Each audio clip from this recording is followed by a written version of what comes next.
என் அன்பு குழந்தையே, நாளை விடியலில் உன் வாழ்க்கை உதயமாக போகிறது.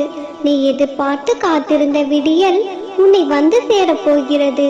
வாழ்க்கையில் விடியல் என்பது தோன்றுவது அல்ல, உதயம் என்பதிலேயே உன் வாழ்க்கையில் நீ எதிர்பார்த்த அனைத்தும் கிடைக்கப் போகிறது என்பதை புரிந்து கொள். உண்மையை தான் கூறுகிறேன், உன் வாழ்வில் உதயம் வந்துவிட்டது. பறவைகள் எல்லாம் சூரியனின் அகண்ட உதயத்தை காண ஒவ்வொரு நாளும் காத்து கொண்டு இருக்கும். அந்த பறவை போல இரவெல்லாம் நிம்மதியில்லாமல், உறக்கமில்லாமல், அன்னம் சரியாக உண்ணாமல் பரிதவித்து வந்து இருள் சூழ்ந்த காலமெல்லாம் பேரொளியாய் விடிய போகிறது. இந்த விடியல் முதலே உனக்கு எல்லாம் நன்மையாகவே நடக்கும்.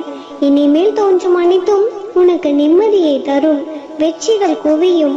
நீ போகும் பாதையெல்லாம் நிச்சயமாக சொர்க்கமாக அமையும்.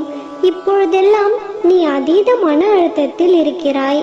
நீ சந்தித்த ரணங்களும் வலிகளுமே உன் மன அழுத்தத்தை அதிகமாக்கி என்ன செய்கிறோம் என்று தெரியாமலேயே செய்து கொண்டு இருக்கிறாய்.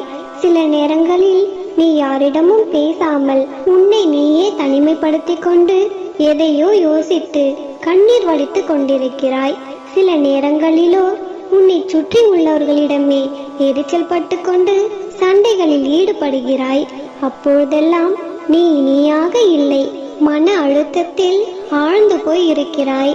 நீ தாழ்ந்திருக்கும் பொழுது நான் உன்னை காப்பாற்றினேன். என்னை நம்பு.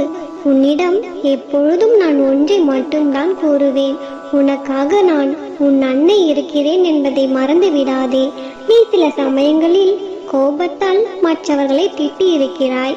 ஆனால் அவர்களோ உன் கோபத்தை மட்டும்தான் பார்க்கிறார்கள். உன் கோபத்தில் இருக்கும் உண்மையை பார்க்க மாட்டார்கள். ஆனால் அந்த உண்மையை உன் அன்னை நான் அறிவேன். உன்னுடைய அந்த கோபத்தில் எந்த அளவு உண்மையும் பாசமும் உரிமையும் இருக்கிறது என்பதை நான் அவர்களுக்கு புரிய வைப்பேன். நீ கவலை கொள்ளாதே. இதுவரை நீ உன் வாழ்வில் பல பிரச்சனைகளையும் கவலைகளையும் சந்தித்திருக்கிறாய். இனிமேல் அது எதுவும் உனக்கு நடக்காது. இனி உன் வாழ்வில் முழுவதுமாக நீ மகிழ்ச்சியாக இருக்க போகிறாய். உனக்கு துன்பமிழைத்தவர்கள் அனைவரும் உனக்காக மனம் வருந்தி உன்னிடம் மன்னிப்பு கேட்கும் காலம் இது. உன் மனதை பக்குவப்படுத்திக் கொண்டு அனைவருக்கும் உதவி செய். அனைவரிடமும் அன்பாகவும் பண்பாகவும் பேசு. துன்பத்தை கண்டு துவண்டு போகாதே. உன்னிடம் என்ன இருக்கிறதோ அதை வைத்து வாழ பழகு. மன வலிமையோடு போராடு. வெற்றி நிச்சயம். உனக்கு நாளைய விடியல் இனிமையாக இருக்க போகிறது. நல்லதே நினை, நல்லதே நடக்கும்.